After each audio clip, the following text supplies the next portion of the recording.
Repalle MDU ration వాహనాలు కొనసాగించాలి. పేదలకు ఇళ్ల వద్ద రేషన్ అందించాలి. వాహనదారులు అసిస్టెంట్లకు ఉపాధి కల్పించాలి. సిఐటియు బాపట్ల జిల్లా అధ్యక్షులు సిహెచ్ మణిలాల్ రేపల్లె తహసీల్దార్ కార్యాలయం వద్ద సిఐటియుగా ఎండియు వాహనదారులతో కలిసి ధర్నా నిర్వహించి నిరసన తెలపడం జరిగింది. అనంతరం గ్రీవెన్స్లో తహసీల్దార్ మోర్ల శ్రీనివాసరావు గారికి వినతిపత్రం అందజేయడం జరిగింది. ఈ సందర్భంగా సిఐటియు బాపట్ల జిల్లా అధ్యక్షులు సిహెచ్ మణిలాల్ మాట్లాడుతూ ఎండియు రద్దు ద్వారా వాహనదారుల అసిస్టెంట్లు 18,500 కుటుంబాలు రోడ్డున పడ్డారు. పేదలకు ఇళ్ల వద్దకే రేషన్ ఇచ్చే పథకం ఉపయోగకరంగా ఉన్న పథకం. ఎండియు రద్దు చేయడం, రేషన్ షాపు వద్దే అందరికీ పంపిణీ చేస్తామని, మరో పక్కన 65 సంవత్సరాలు దాటిన వారికి వికలాంగులకు ఇళ్ల వద్ద అందిస్తామని చెబుతున్నారు. కనీసం ఇప్పుడు పనిచేస్తున్న ఎండియు వాహనదారులను వృద్ధులకు, వికలాంగులకు ఇళ్ల వద్దకు పంపిణీ చేయడం కోసమైనా ఉపయోగించుకుని వారికి ఉపాధి కల్పించాలి. వాస్తవానికి 2027 వరకు ఎండియు వాహనదారుల్ని కొనసాగించడానికి ప్రభుత్వంతో అగ్రిమెంట్ ఉన్నప్పటికీ 2025 జూన్ 1 నుంచి రద్దు చేయడం అంటే ఉపాధి పొందుతున్న వారిని కూటమి ప్రభుత్వం రోడ్డున పడవేసి మోసం చేయడమే అన్నారు. వాహనదారుల ద్వారా వాహనాలు కొనుగోలు కోసం బ్యాంకుల వద్ద తీసుకున్న లోన్స్ తాలూకా ప్రతి నెల ఈఎంఐలు చెల్లించాల్సి ఉంది.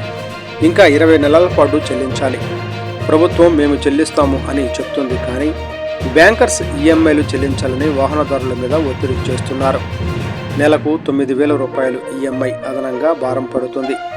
ఎండియు తొలగింపు వల్ల వృద్ధాప్యం, అంగవైకల్యం వారికి సకాలంలో రేషన్ ఇంటి వద్ద ఆచరణలో అందదు. రాజకీయ కోణంతో కాకుండా ప్రజలను దృష్టిలో పెట్టుకుని ఎండియు వాహనాలు కొనసాగించాలని అన్నారు. రాష్ట్ర ప్రభుత్వం పునరాలోచించి ఎండియు ద్వారా ఉపాధి పొందుతున్న వారిని కొనసాగించాలని డిమాండ్ చేశారు.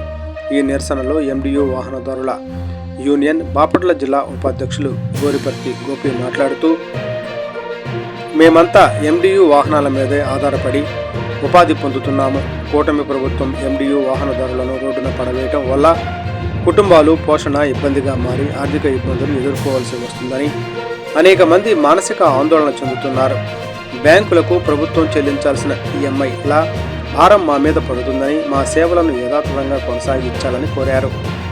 ఈ నిరసనలో సిఐటియు, సిపిఎం నేతలు K Ashirvadam, K Ramesh, V Mao, V Lenin, T Ravi, Anjan Kumar, SK Rasool, K Gopi, Dhanunjaya Rao తదితరులు పాల్గొన్నారు.